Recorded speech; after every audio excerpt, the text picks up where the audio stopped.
नमस्कार दोस्तों, आज के इस सेशन में हम चर्चा करेंगे डी ब्रोगली परिकल्पना को लेकर कि डी ब्रोगली परिकल्पना क्या है। तो देखिए, एक वैज्ञानिक हुए डी ब्रोगली, उन्होंने बताया कि प्रत्येक द्रव्य कण से एक तरंग संबद्ध होती है। कोई भी द्रव्य कण हो, प्रत्येक द्रव्य कण से एक तरंग संबद्ध होती है, जिसे द्रव्य तरंग या डी ब्रोगली तरंग कहा जाता है। डी ब्रोगली ने बताया कि प्रत्येक द्रव्य कण से एक तरंग संबंध होती है, जिसे द्रव्य तरंग या डी ब्रोगली तरंग कहा जाता है। और उन्होंने बताया कि इस तरंग का जो तरंगदैर्घ्य है, इस तरंग का जो तरंगदैर्घ्य है लेमड़ा, वो उसके संवेग के व्युत्क्रमानुपाती होता है। इसी को कहते हैं डी ब्रोगली परिकल्पना।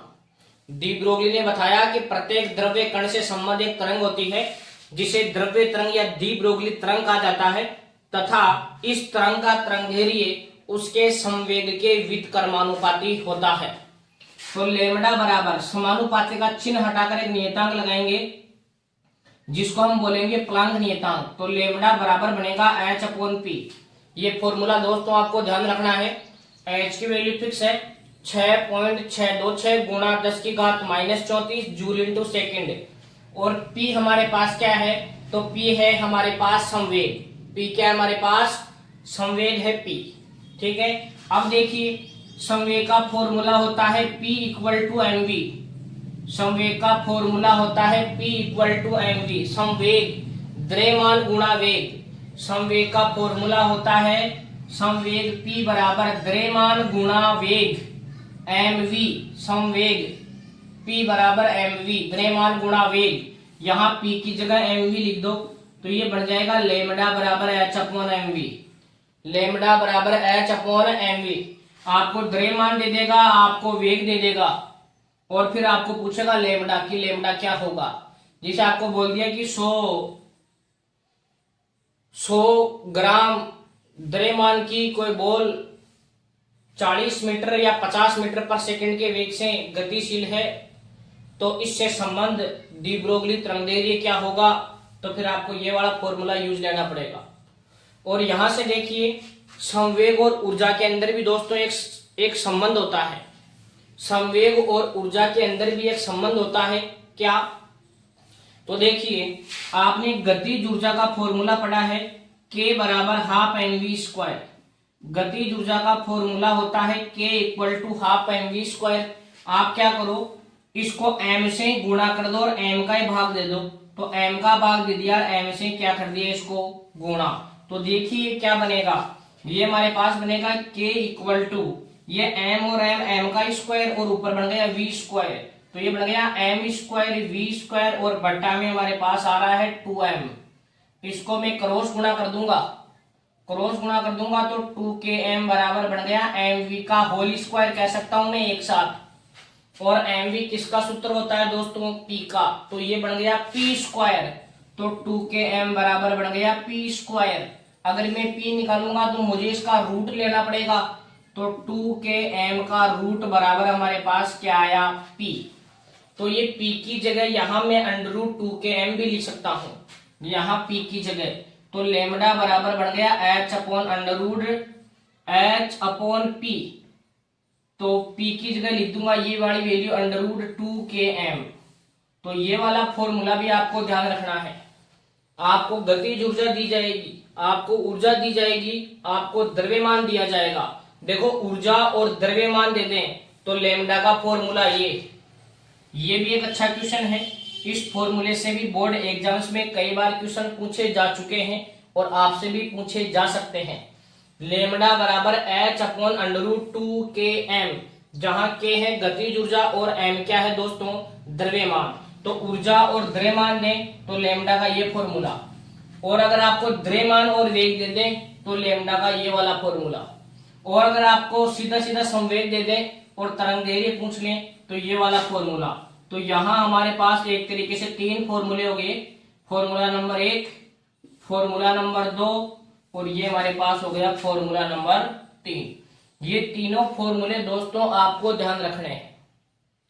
इसके बाद में यहाँ एक चीज और समझिए आप, कई बार क्या करता है, ये जो इलेक्ट्रॉन प्रोटॉन जो होते हैं ये विभवांतर की वजह से गतिशील होते हैं। तो के की जगह कई बार हम क्या लिखते हैं, के बराबर हम लिखते हैं ईवी, जहां ई हमारे पास होता है आवेश और वी हमारे पास होता है वोल्टेज।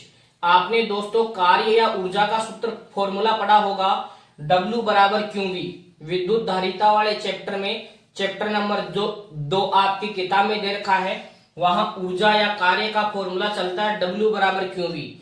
अगर कोई Q आवेश का कोई कण अगर V विभवांतर से यदि गतिशील है तो वहां कार्य या ऊर्जा का सूत्र बनता है W बराबर QV। तो मैं यहाँ पर लिख के चल रहा हूँ EV, क्योंकि इलेक्ट्रॉन का आवेश भी E होता है, प्रोटॉन का आवेश भी कितना होता है E। तो यहाँ मैं EV रखता हूँ K की जगह।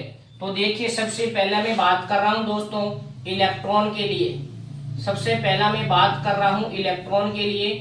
तो इलेक्ट्रॉन के लिए ये फॉर्मूला बन जाएगा lambda equal to H upon under root 2, K की जगह लिख दूंगा मैं EV और अपॉन क्या लिख दूंगा मैं M। तो देखो दोस्तों इलेक्ट्रॉन के लिए H की वैल्यू तो फिक्स आपको पता है, इलेक्ट्रॉन हो भले प्रोटॉन हो, 2 फिक्स है। E की वैल्यू इलेक्ट्रॉन के लिए 1.6 गुणा 10 की घात -19 और इलेक्ट्रॉन का द्रव्यमान होता है 9.1 गुणा 10 की घात -31 किलोग्राम। इलेक्ट्रॉन का आवेश तो कितना होता है 1.6 गुणा 10 की घात -19। मैं लिख देता हूं दोस्तों इलेक्ट्रॉन के लिए E की वैल्यू 1.6 10 की घात -19 कूलम। द्रव्यमान की अगर बात करें तो 9.1 गुणा 10 की घात -31 किलोग्राम। और H की वैल्यू आप जानते हैं, हम कई बार पढ़ चुके हैं, प्लांक नियतांक की वैल्यू 6.626 गुणा 10 की घात -34। अगर ये सभी वैल्यू रख के मैं सरल करता हूं तो यहाँ हमारे पास केवल V बचता है, तो इसका रिजल्ट आता है 12.27 बटा अंडरवुड V एंगस्ट्रॉम। तो ये फॉर्मूला आप याद रखेंगे, आपको सीधा सीधा विभवांतर देगा कि कोई इलेक्ट्रॉन 100 वोल्ट विभवांतर से त्वरित है तो इससे संबद्ध डी ब्रोगली तरंगदैर्घ्य का मान क्या होगा। तो वोल्टेज की जगह अंडरवुड में 100 लिखना। यहाँ पर V जो है ये है दोस्तों वोल्टेज, यहाँ पर V है हमारे पास विभवांतर, इस बात का आप ध्यान रखेंगे। V क्या है हमारे पास विभवांतर, ये इलेक्ट्रॉन का निकाल दिया। इसी तरीके से यदि मैं प्रोटॉन का निकालता हूं तो प्रोटॉन का फॉर्मूला याद रखेंगे 0.286 बटा अंडरवुड V एंगस्ट्रॉम। ये प्रोटॉन के लिए निकाल दिया मैंने।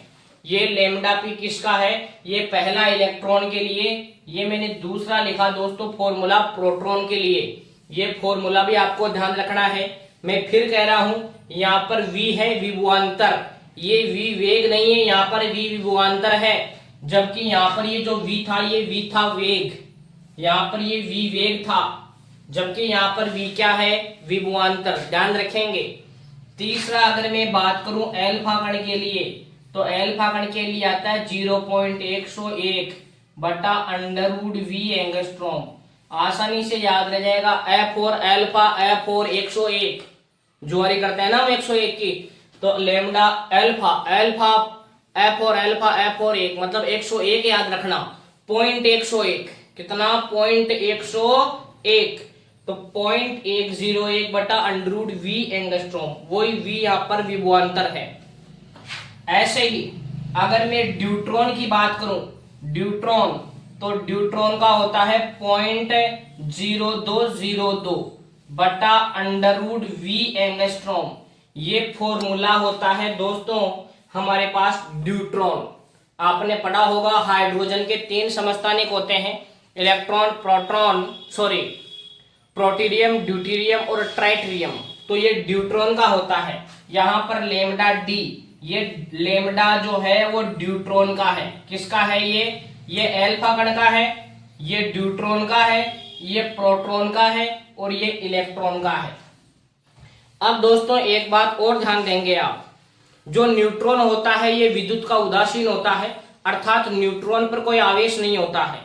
न्यूट्रॉन पर E की वैल्यू न्यूट्रॉन के लिए कितनी होती है 0। तो इस फॉर्मूले के अकॉर्डिंग तो लेमडा की वैल्यू इनफाइनाइट आनी चाहिए, नहीं, लेकिन ऐसा नहीं होता है। आपके पास न्यूट्रॉन हो या कोई भी अनावेशित कण हो या फिर कोई गैसीय परमाणु हो, या तो आपके पास न्यूट्रॉन हो या कोई गैसीय परमाणु हो या कोई अनावेशित कण हो, तो ऐसे जो कण होते हैं वो तापीय ऊर्जा से प्रभावित होते हैं। वो टेम्परेचर का ज्यादा इफेक्ट पड़ता है इनके ऊपर, वो तापीय ऊर्जा से प्रभावित होते हैं।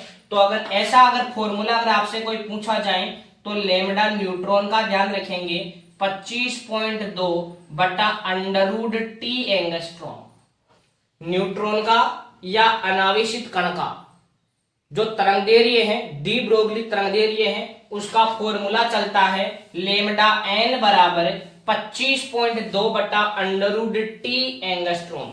यहां याद रखेंगे दोस्तों, टी है ताप, टेम्परेचर, और ताप हमेशा आपको केल्विन के अंदर ही लेना है। यहां टी ताप है और ताप हमेशा किस में लेना है, आपको केल्विन के अंदर लेना है।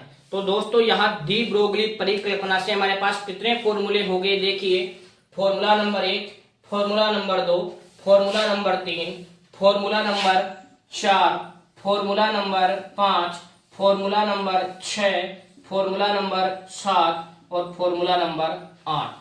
ये आठों के आठों फॉर्मूले आपको ध्यान में रखने हैं, इनसे कई बार क्वेश्चंस पुट अप कर लिए जाते हैं। अब हम बात करेंगे दोस्तों हाइजेनबर्ग के अनिश्चितता के सिद्धांत को लेकर। हाइजेनबर्ग का अनिश्चितता का सिद्धांत, तो दोस्तों ये आपकी केमिस्ट्री फिजिक्स दोनों में बराबर काम में आएगा।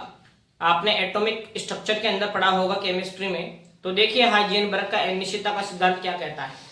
यह सिद्धांत कहता है कि किसी भी एक क्षण पर, किसी भी एक टाइम और पॉइंट पर किसी कण की स्थिति और संवेग दोनों का एक साथ सही निर्धारण नहीं किया जा सकता। अगर आप स्थिति मापोगे तो संवेग नहीं मापा जाएगा सही, और अगर आप संवेग का मेजरमेंट अगर करते हैं तो उसकी स्थिति नहीं मापी जाएगी। भाई इलेक्ट्रॉन जो होता है वो तो लगातार कंटिन्यूअसली गतिशील होता है, तो उसकी आप स्थिति का एग्जैक्ट पता नहीं लगा सकते, और अगर स्थिति का पता भी लगा लिया आपने किसी टाइम पर तो उस टाइम पर उसके संवेग का पता नहीं लगा सकते। तो हाइजेनबर्ग के अनिश्चितता के सिद्धांत में आपको क्या बात लिखनी है कि इस सिद्धांत के अनुसार किसी भी एक क्षण पर किसी कण की स्थिति और संवेग दोनों का एक साथ सही निर्धारण संभव नहीं है। इसका आप गणितीय रूप भी ध्यान रखेंगे। इसका गणितीय रूप होता है delta x dot delta P x is greater than और equal to H naught upon 2। ये इसका गणितीय रूप है, जहां एच नॉट की जगह हम लिखते हैं एच अपॉन 2 पाई। तो ये समीकरण क्या बन जाएगा दोस्तों, delta x dot delta P x is greater than equal to h upon 4 pi. भाई एच नॉट की जगह एच अपॉन 2 पाई लिखता है, 2 पहले से ही था, तो ये बन जाएगा एच अपॉन 4 पाई। यहां डेल्टा अक्स क्या है, स्थिति में अनिश्चितता। डेल्टा पी एक्स क्या है, संवेग में अनिश्चितता। डेल्टा अक्स है स्थिति में अनिश्चितता और डेल्टा पी एक्स है संवेग में अनिश्चितता। इट्स ग्रेटर देन और equal to h upon 4 pi. Clear. ऐसे आप y के पदों में भी लिख सकते हैं, delta y dot delta p y is greater than equal to h upon 4 pi. ऐसे आप z के पदों के अंदर भी लिख सकते हैं, delta z dot delta p z is greater than equal to h upon 4 pi. h की वैल्यू आपको पता है दोस्तों 6.626 गुणा 10 की घात -34। क्लियर। ऐसे ही एक और इंपॉर्टेंट है ऊर्जा और समय के साथ में, ये फॉर्मूला भी आपको विशेष याद रखना है। इस पर आधारित आपकी बुक में एक न्यूमेरिकल दे रखा है ये फॉर्मूला, ऊर्जा और समय। यहां डेल्टा ई क्या है, ऊर्जा में अनिश्चितता, डेल्टा टी है समय में अनिश्चितता। याद रखेंगे डेल्टा अक्स तो क्या थी, यहां पर डेल्टा अक्स तो थी स्थिति में अनिश्चितता, स्थिति में अनिश्चितता। ठीक है। डेल्टा पी एक्स क्या था, संवेग में अनिश्चितता, संवेग में अनिश्चितता। यहां पर जो ये फॉर्मूला लिखा ऐसे ही तो अक्स डायरेक्शन के लिए था, ये वाई के लिए, ये जेड के लिए। ऐसे ही डेल्टा ई की अगर मैं बात करूं तो डेल्टा ई बराबर होता है ऊर्जा में अनिश्चितता। याद रखेंगे दोस्तों डेल्टा ई है ऊर्जा में अनिश्चितता और जो डेल्टा टी है वो है हमारे पास समय में अनिश्चितता, समय में अनिश्चितता, अनसर्टेनिटी इन टाइम। ठीक है। तो इस प्रकार ये आपको एक फॉर्मूला याद रखना है। ये दो फॉर्मूले आपको याद रखने हैं, फॉर्मूला नंबर 1 और फॉर्मूला नंबर 2। तो ये भी कई बार 1 नंबर में क्वेश्चन पूछा जाता है कि हाइजेनबर्ग का अनिश्चितता का सिद्धांत लिखिए। जब भी अगर फॉर्मूला आ रहा था आप फॉर्मूले जरूर लिखेंगे दोस्तों। ऐसा नहीं कि आपने गणितीय रूप लिख दिया और मैथमेटिकली आपने लिखा ही नहीं। मैथमेटिकली लिखना बहुत इंपॉर्टेंट है। मैथमेटिकली तो आपको लिखना ही लिखना है। इससे एग्जामिनर को पता चलता है कि हाँ बच्चे को कुछ ध्यान है कि वास्तव में है क्या हाइजेनबर्ग का अनिश्चितता का सिद्धांत।